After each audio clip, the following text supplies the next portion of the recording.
வணக்கம். இந்த நாளை சின்ன சின்ன வெளிச்சங்களில் இன்னொரு புதிய சிந்தனையை தெரிந்து கொள்வோம்.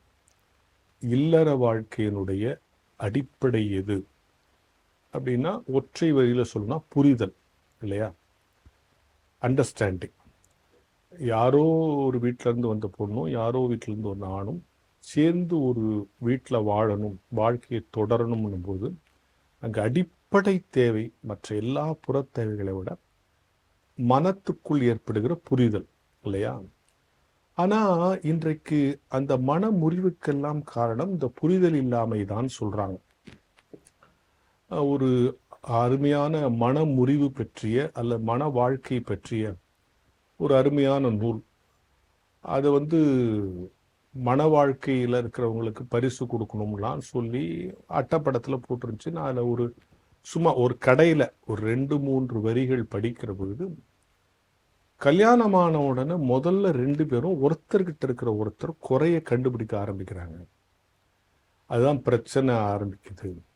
குறையில்லாத மனிதர்கள் இருக்குது. குறைய அப்பதான் தெரிஞ்சுக்கலாம். அவர் நெருங்கி பழகும் போது குறை தெரியும்.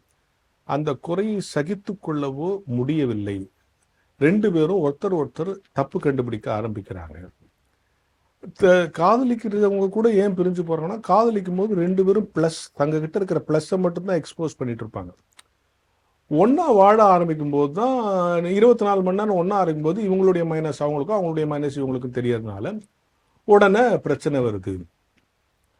திருமணமான பிறகு உன் மனைவி இடத்துல என்னென்ன குறையெல்லாம் இருக்குன்னு கண்டுபிடிக்கிறத விட அந்த குறைகளை எல்லாம் நீ பொறுத்து கொள்வது வேண்டும் என்பது. அதே மாதிரி மனைவியும் சொல்ற அறிவுரைகள்லாம் இன்னைக்கு எடுபட மாட்டேங்குது. எடுபடாததனுடைய விளைவு தான் என்ன இப்பொழுது விவாகரத்து வரைக்கும் வந்துடுது. இதை குறித்து ஒரு பெரிய யோசிக்க ஆரம்பிக்கும். கிறிஸ்தவ சமயத்திலே இது குறித்து மிக சீரியஸா யோசிக்க ஆரம்பிச்சிருக்காங்க. நாம அன்பு, அக்கறை, ஐக்கியம்னு பேசுற நம்ம குடும்பங்கள்ல இப்படி நடக்கிறது சரியா அப்படின்னு பல பெரியவர்கள் பல திருச்சபைகளில் போகும்போது இது குறித்தெல்லாம் பேசுகிறார்கள், கவலையை பகிர்ந்து கொள்கிறார்கள்.